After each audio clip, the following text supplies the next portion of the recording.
Americans' views of President Trump's mass deportation program are coming into clearer view 5 months into his second term in office. New polling from The Economist and YouGov shows Immigration and Customs Enforcement has a net favorable rating of -5, with 47% saying they have an unfavorable view of the agency, while 52% say they disapprove of the way the president is handling immigration overall.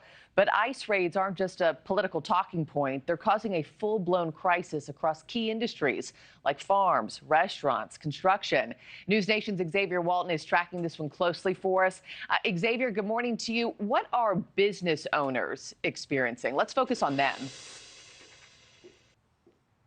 Hey, Markie, good morning. Well, in one word, we can sum it up: panic, as those temporary ICE raids are now that pause is back and ICE is back in full force. It's a ghost town pretty much right now. Entire shifts vanish overnight. Downtown Los Angeles markets, vibrant for the last several decades, now deserted. Immigrants, even legal ones, afraid to show up for fear of being swept up. My workers got a little bit spooked last week because they saw a couple people outside, so they're like, I'm out of here. I'm like, yeah, go ahead, you know. The pause on ICE raids at farms, hotels, and restaurants lasted 4 days before the Trump administration reversed course and resumed enforcement. Once again, in those businesses and even food processing plants, the fear is real and it's having real consequences. In California and Texas, some farms are operating at just 30% capacity. Restaurants in LA closing early or skipping lunch altogether. And at least one Midwest meatpacking plant, dozens of workers arrested last week alone. ICE now targeting construction sites and Home Depots in multiple states. Ahorita precisamente nosotros estamos parados. Leticia is a day laborer who doesn't want to show her face. She says going to work is like walking straight into the lion's den because it's not safe. But she says some have no choice.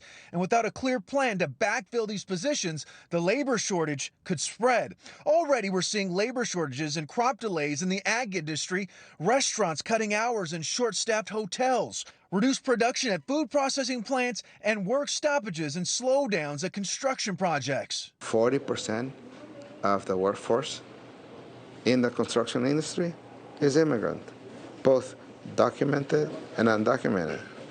Where are you going to get the labor? As it is, there is a shortage of labor to rebuild. So the very same people that are rebuilding, that are cleaning up, it's the very same people that's been persecuted. The White House says this is about enforcing the law, but business owners are calling it an economic self-inflicted wound. Right here, it's all about just moving your profits, right? You can't, you know, I don't know, maybe a couple months, if that. I mean, you know, with the whole rent and stuff being here so steep, I mean, you can only last so long without, you know. So maybe 1 or 2 months max, maybe.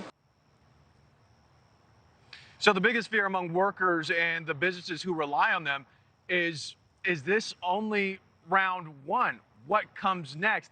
And at that point, how long are these industries going to be able to hold on before, you know what, the supply chain sort of snaps?